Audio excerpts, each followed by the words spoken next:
This episode of ETC is brought to you by the Baka Chronicles and Go 90. Ladies and gentlemen, boys and girls,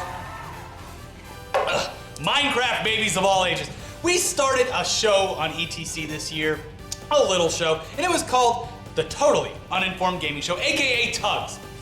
At the time it was created, there was a giant gaping hole in games journalism online. The social justice war of 2015 had just decimated all of the remaining news outlets, and mouth-breathing homebodies had nowhere to turn for their stupid video game news. Who are we to keep people from knowing about the latest patches or drama unfolding the eSports community? Hell, some of you idiots actually care about game reviews.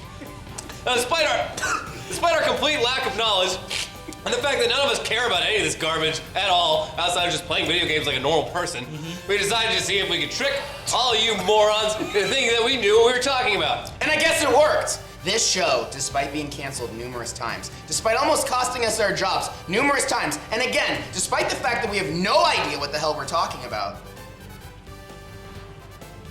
has become one of the most successful shows ever on the internet. So successful, in fact, that now we do a completely nonsensical award show because these companies need to be humbled.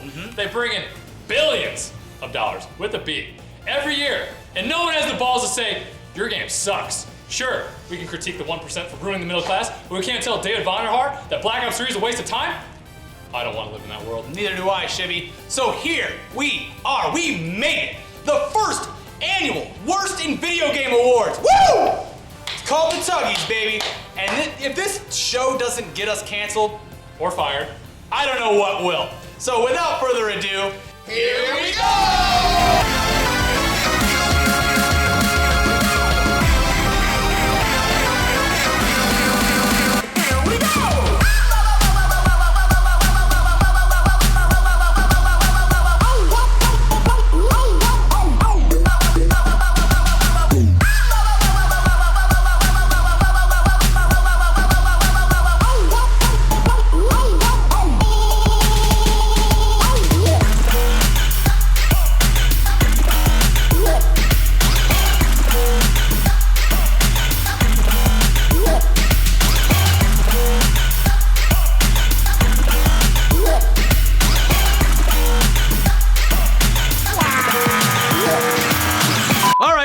All the budget we had for something that looked semi-professional, but we're gonna get straight into this because we're not gonna be filling up a bunch of time with nominees for all the categories. Some of these we're just gonna have to give awards to without bringing up others. Trust us, we know what we're doing. First up, in the first annual TUGGIES Worst in Gaming Awards is the category of Most Deceptive Trailer of the Year. We don't even do nominees, we just say what the winner is. Yeah. And the winner is Human Element. Human Element. This game, which was being developed by Robotoki, a studio founded by former Infinity Ward creative strategist Robert Bowling, released a trailer for its highly ambitious game that went through numerous iterations before landing on whatever the hell this is. The result of 3 years of confusion was a completely computer-generated trailer that made it look like every other post-apocalyptic shooter. Now, sure. This trailer didn't technically hit in 2015, but rather December 2014. Right on the cusp. But it's because of this, the studio was forced to shut down in January of this year. Congratulations, Human Element. At least you won something. Yay! Here, drink some lean. Ugh. Ah. Moving on to our next category brings us another game that was okay, technically released in 2014, but completely failed in 2015, and that is the winner in our Worst MOBA category. The Tuggy Award for Worst MOBA goes to Dawngate from EA and Waystone Games. Now, woo, yeah, Shimmy's excited. He's also That realm hype, what? Dawngate was EA's attempt to cash in on this crazy MOBA nonsense all the kids were talking about with their Legend Leagues and their Smites and now their Storm Heroes. Where the hell would EA fit into all of this? Because they need to make money off people too, right? That's right. Well, open beta testing for the game was enabled in May of 2014, and by November of the same year, it was announced that all further development, I read the script as is, baby. This is TUGGIES Keep going. On the game would be fully shut down in 90 days because it was not shaping up the way they wanted it to. So again, in 2015, this game was fucking killed. Ow! He's dead. But, I mean, guys, come on. You have to give credit to the devs for pulling the plug on something completely pointless and not letting it sit in development hell for years, only to be released one day and have it be absolutely terrible like Duke Nukem. But you can draw in it. Now we move on to a category that absolutely no one on YouTube cares about. I mean, just check out Machinima Sports. Sports! Yeah! Sports games have, for the most part, perfected themselves over the years because it's pretty hard to deviate from the basic mechanics that are set in place. Year after year, games like Madden and NBA 2K release games that are good enough because that's all they need to do. Except for now, they're putting a bunch of fantasy sports garbage in them, which is just pointless and aggravating, but that's besides the point. This year's winner, Ricky has pictures of feathers hung up in his home. I just learned this. This year's winner for worst sports game goes to a title that took on a sport which is itself like 500 years old and has had a very successful track record in gaming history going back to pretty much the dawn of video games, Ricky, and just completely ruined it. Of course, we're talking about that running Tugs joke, Rory McIlroy's PGA Tour. Hey, I know. Let's make a golf game where you can hit golf balls off of volcanoes and over battleships and other nonsensical crap. No, you idiots, that's mini golf. Yeah. You're ruining the nice, calming relaxation of actual golf video games. Seriously, this thing launched with basically no maps, basic gameplay issues, terrible controls, no features carried over from their previous properties, and honestly bad graphics for a game that should look damn near perfect considering you're preloading maps every single time and you can't really explore beyond where your ball lands. It's one of the worst follow-ups to a successful franchise Ricky has ever seen. And it was the quickest he's ever gone back to GameStop for a trade-in! Boom! Now, runner-up in this category goes to The Crew, which is another game that promised the world and delivered a subpar experience. It was basically pitched as an MMO for race cars. So, you gotta give that one a little bit of credit. But let's jump over to the mobile games arena for a bit here and talk about a company which, despite already making billions of dollars off of politicians and parents who leave their accounts open so their stupid kids can run wild, decided to sell out even harder this year. The worst mobile games developer of the year award goes to King! Yes, King. When they're not trying to literally copyright the word candy, they're looking for money anywhere else they can find it. And oh, look over here. It's Activision. Yeah. And they're trying to build a monopoly on gaming despite the fact that there were laws in place to prevent it. Oh well, let's completely sell out for literally more money than Star Wars was sold to Disney for. $5.9 billion with a B dollars. I mean, sure, you have to hand it to him. If any one of you were in that exact same situation, there is no way you wouldn't take the money. I'd kill Ricky for Yeah, $5.9 exactly. billion. I'd get rid of this guy in a second. Easy. And selling to a company for such an insane amount is absolutely brilliant because now your garbage knockoffs of games that have existed unmonetized for decades are somebody else's problem. And now it's a fast cut. What the fuck? Savage should be over here. Yeah. Now, let's get away from the games themselves for a moment and talk about the people who report on them and play them for your entertainment. Obviously, we'd love to give ourselves these next two awards, but we're ethical as beep, so we will, of course, hand it over to people who deserve it. The award for Best Games Journalism, of course, goes to none other than Killer Keemstar! Code Keem, whose intrepid reporting on all things gaming related and his Jerry Springer-like style not only sets him apart from other so-called games journalists, but has made his channel one of the most rapidly successful news channels on the entire YouTube platform. In fact, he's one of the only outlets who can handle doing live interviews with the people who are at the heart of the story and not only get the facts out, but also inject some absurdist humor into the piece as well. If there were a Pulitzer Prize or a YouTube Emmy, we're quite sure that he would be in the running for one of those. But since none of those exist, he can sleep soundly knowing that he has won an official Tuggie Award from us here at ETC. We only have one award, by the way, and I'm Yeah, wearing it, yeah, so you're gonna have to share. We'll send it to Keemstar. Yeah. Now, we move on to Worst Gaming Channel. And of course, again, we would love to give this to ourselves, but we can't. Nope. And it was a pretty close race there between Funhouse and the actual winners. But we know that despicable Joel Rubin and his minions who work beneath him would enjoy this award too much. Okay? So instead, we're giving it to the most awkward duo on the face of YouTube, Super Panic Frenzy! Yeah!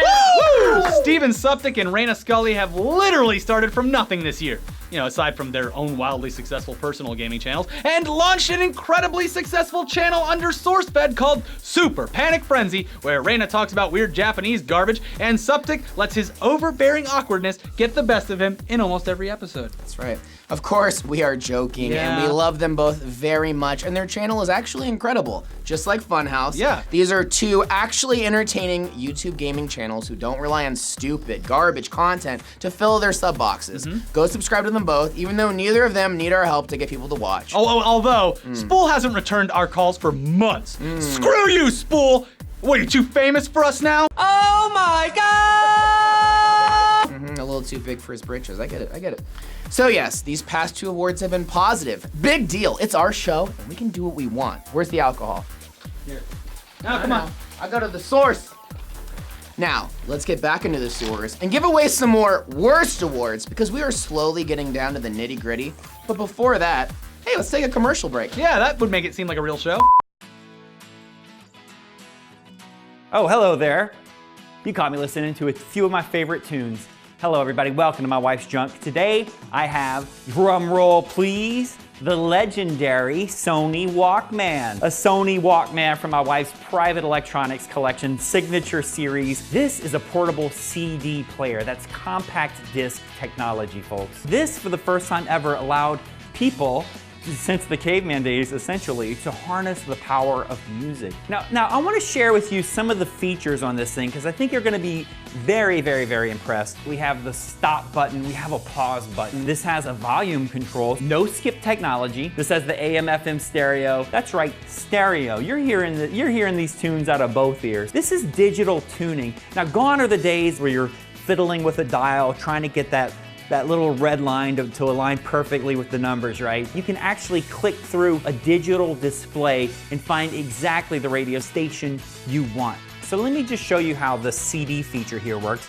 There's a little button on the side that allows you to open the unit right up. Easy to put a disc in, change it around. Now, the one that's in here now is a French language disc. That's something that my wife used to use and listen to. And I'm gonna throw this in for free. She had this big fantasy of moving to the French countryside, probably gonna sip some wine and fall in love with a guy named Jacques. Now I know what you're asking, what good is a portable CD player without a handy travel case, right? Well, I got that for you right here, baby. This is a Velcro fastened carrying case that fits snugly around your waist. And what you can do is very easily, very simply, put the CD player inside of it, put your headphones on, and you're good to go, right? I'm jogging down the street. I have to jump over, say, like a dog or a skateboard or something like that. What just happened? I'll tell you what didn't happen. This thing didn't skip. Jump around, jump around, jump around, jump around. The CD is not skipping, folks. Ouvrez la porte, ouvrez la porte. This is one of those things that you're gonna wonder how you lived your life without it. You know, I'm gonna be sad to see this Sony Walkman walk out of my life just like my wife did, but you know, I think it's time to let it go. Now, believe it or not, folks, I'm gonna let this CD player go with the French CD, with the fanny pack, for $20. I'm sorry, the headphones have to stay with me. These are Beats by Dre. I'm not gonna give up my Beats. Now, ladies and gentlemen, you want this, you need this, and at $20, I don't see how you can pass this up. Click the link below, pull the trigger, buy this right now.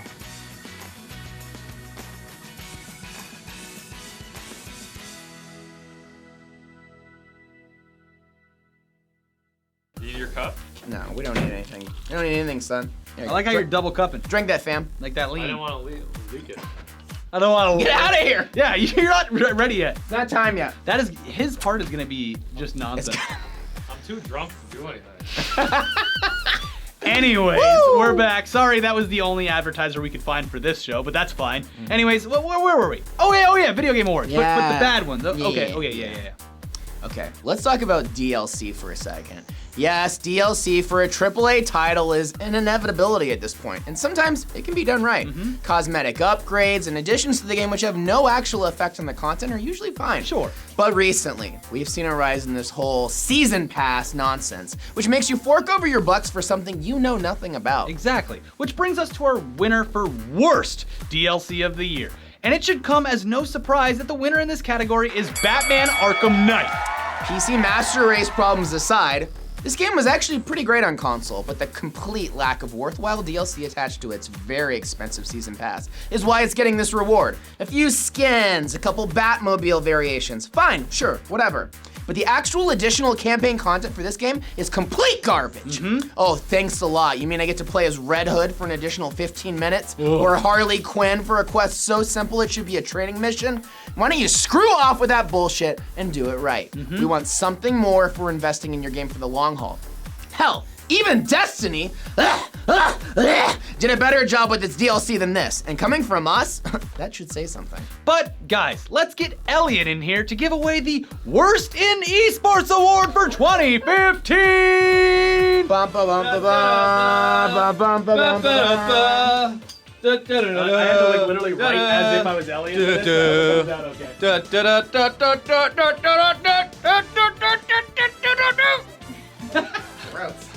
Okay. So I know you guys think I'm just gonna walk in here and give this award to Colin Coward for dissing esports as a whole.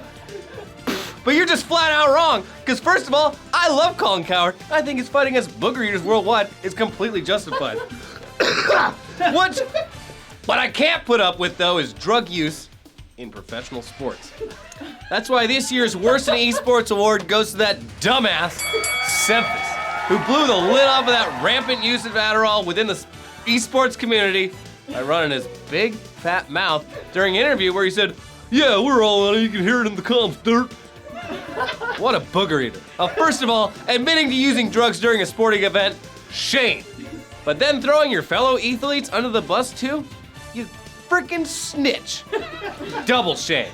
Although it did result in some good for the sport, which is still in infant stages, at the very least, ESL, who is right across the street, has admitted that they started randomly drug testing their competitors. We are literally right across the street from ESL. Which, sure, drug testing, that could also be a total lie because no one's holding them accountable, so even if someone did test positive for drugs, they have no motivation to actually do anything about it or admit it, so it's really meaningless. But Elliot,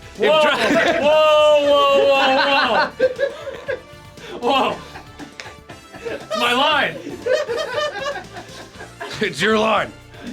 Drink up. But Elliot, if drugs are so bad, why is every single person in esports doing them? Well, it's because it gives you a competitive edge, you dangus, and because it's not fully regulated yet. But thanks to TUGGIES, we're working towards a future where esports leagues are held accountable for their competitors. Wait, what are we talking about again? All right, thank you, Elliot. Thanks, great work. All right. Thanks, Elliot, but we have to move on to the biggest categories of the night. I know you guys are excited because we're wasting precious man hours on this show that could be way better utilized on real shows that we produce. So what's next, Brett? Worst graphics in 2015. Oh! Okay, listen, we're not gonna go easy on you and pick some game whose intention is to look bad, or any of those games that are still in alpha and waiting for funding because that wouldn't be fair. No. We have to go after the big dogs in this because, well, just because, okay? Yeah. And yeah, we know this is gonna ruffle a bunch of tail feathers out there, but who cares? The worst graphics in 2015 award goes to Fallout 4!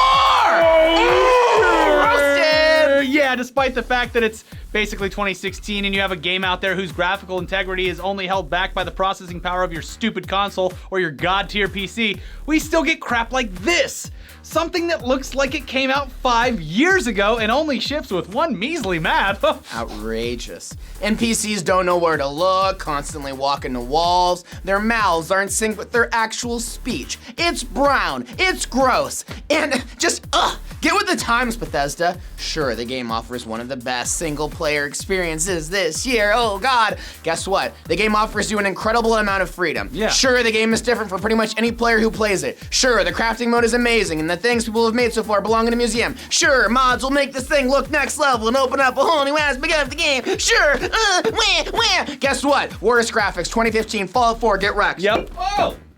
It's not gonna break, it's carpet. No, the carpet's gonna smell like alcohol. Well, It probably already does. we got more, let's be don't worry. honest. But while we're on the topic of Fallout 4, we're also going to, before you leave the stage. Wait, Fallout 4, no, Don't come back, back. please. Okay, now we have another award for you to give out. Fallout 4 also takes home the award for worst RPG, thanks to its reckless abandon of the very elements that its fan base remembered it by. So That's right. yeah. That's right. Most Fallout notably, Award. the karma system. In Fallout 4, you can throw caution to the wind and live like the sociopath that you truly are. I don't know, there's a lot of reasons why this went from RPG to straight up shooter, but I think it's for the best, so I don't really care. Yeah, I didn't even care for the What? previous titles, and I like this one, so maybe that makes me stupid. It Whatever. does make you stupid. I like the shooter. Keon. I like the shooter. Yeah, you're games. dumb. You're dumb. Why don't you go play Call of Duty? I Whoa. bet you'd love that We'll shit. get there.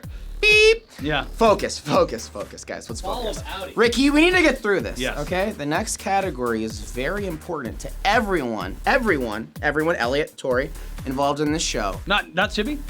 She is drunk. Yeah. And the category is Worst Call of Duty Title of the Year. All Yeah. right.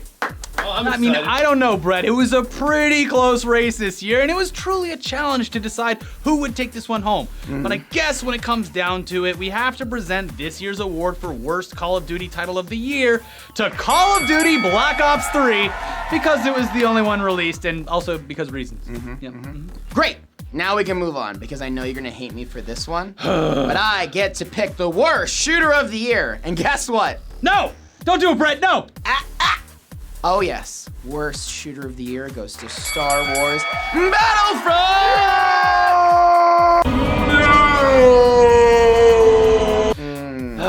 Yes, despite the high hopes that we all had for this game and the impressive graphical capabilities of it, there is just not much here outside of it being an enhanced version of basically playing with a bunch of Star Wars dolls I don't know. in your apartment. I don't know, Brett. How can you play with Star Wars dolls when you're not supposed to take them out of their packaging? That would ruin the resale value. Shut up.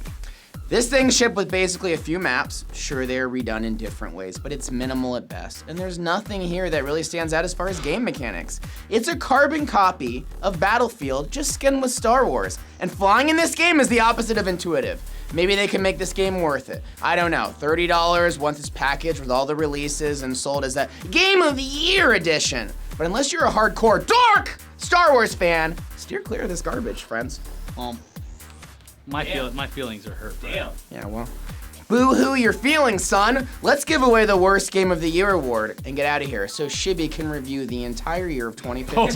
That's gonna be good. We'll be here for about 45 minutes. Yeah, fine. It is my honor as writer, producer, director, host, talent manager, grip, best boy, camera operator, editor, and executive on this show to give away tonight's most coveted award.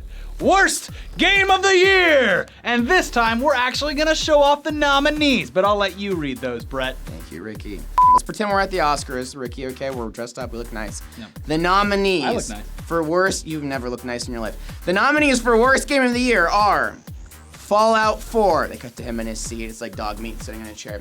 Assassin's Creed Syndicate. It cuts to like some broken model. with, like, He's teeth coming out of his parkouring face. through the Oscar Yeah. Stadium.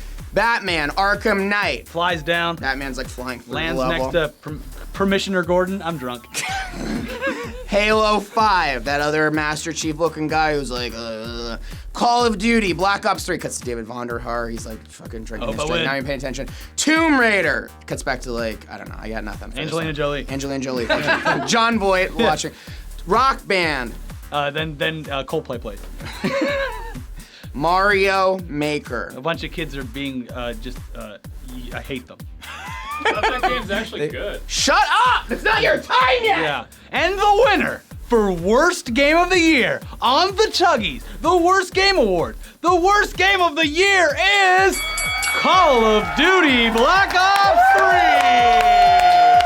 3! Beep, boop, boop. And you know why? It's because we're old and out of touch. We want Treyarch to make Call of Duty great again, but there's no money in basically reskinning the original Black Ops or even reskinning Modern Warfare 2. Yeah. The player base has evolved, and no one seems to want simplicity anymore. No, listen, they want to run around in a futuristic world where nothing makes sense. But probably also because having a game where you literally reenact real wars and kill other races because of their religious beliefs, it doesn't fly in this modern times, friend. It's probably that last part. I think you're actually accurate. Regardless, this is our show and we get to pick the winners. Or losers, whatever. And this game loses for us because, for us, it lost what made it great. 1 minute into playing this game, I knew I would not continue past a few matches, but that's just me, I think. I'm old. And as sad as that is to admit, I'm retreating back to single-player experiences because I can play at my own pace, and getting humbled by 12-year-olds online is not fun. So Black Ops 3 it is. It's coming. But before we go,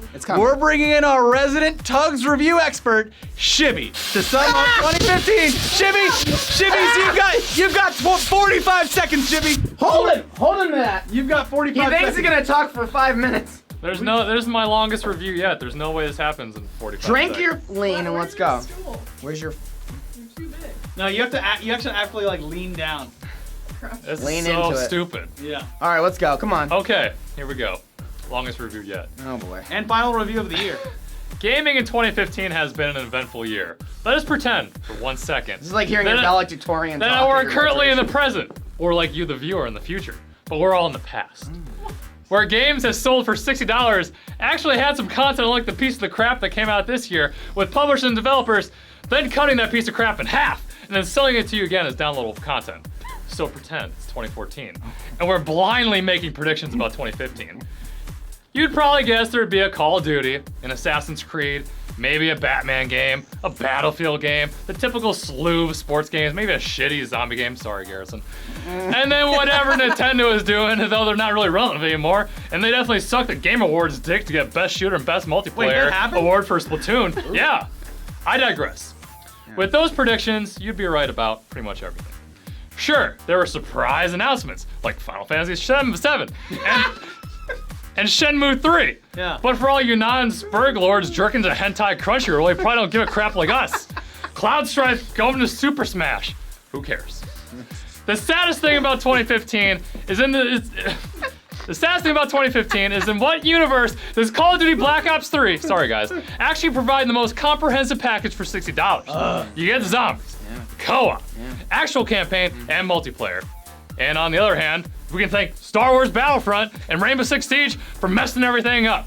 Sure, you save millions in development costs by not developing a single player campaign. Great. You better make sure your multiplayer suite is deeper than my pockets, with Konami paying me off not to say anything bad about them today. Oh. Even Halo, quote unquote, escort retarded AI 5 has a campaign. And as well, it has a multiplayer that's deeper than both Battlefront and Rainbow Six Siege. But Shibby, 2015 was amazing. All right.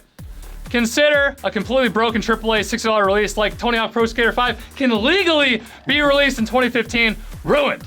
Not saved, Bob. I would say something bad about Batman Arkham Knight on PC, but the Warner legal team has banned me from future comments. Other than a nice surprise like Rocket League or Until Dawn, 2015 has been a complete failure in gaming. Sure. But Shibby. Xbox and PlayStation doing backwards compatibility, but no one's actually gonna use that crap. Steam accounts are getting hacked left and right. And it's clear Valve has lost their touch with both gaming and the community, with untested releases like the R8 Revolver and idiotic nerfs to rifle handling. Uplay and Origin are still a thing, still no matchmaking for Team Fortress 2. It's all embarrassing. We all need to return to a good year in gaming, like the year 2000. 2000 hype! Having releases like the PlayStation 2 console, and hit titles across various platforms like Perfect Dark, The Sims, Diablo 2, Tony Hawk Pro Skater 2, Age of Empires 2, Mario Tennis, and my game of the decade, WWF No Mercy. Woo! If the trend of for purchase early access, mass scheduled, pre-scheduled, downloadable content, plentiful microtransactions on release, Steam accounts getting stolen, multiplayer hacking easier than ever, abundant quick time events, Story mode, episodic releases with no schedule. If all this crap continues in 2016, I'm finished as a self-proclaimed games Oh journalist. shit, you're done. I have never been so embarrassed to be called a gamer, and if all this continues, we're screwed. 0 out of 10 for the entire year. Wow. All right, guys, thank you Holy for joining us crap. on the Tugs Awards. We had a great year. It looks like we don't have a lot to look forward to because this show is canceled. We love you. Goodbye. See you never. It's finally over. Our long national nightmare is over, everyone. Jesus. Sorry to let you down. Did you want to take a picture? Oh, yeah.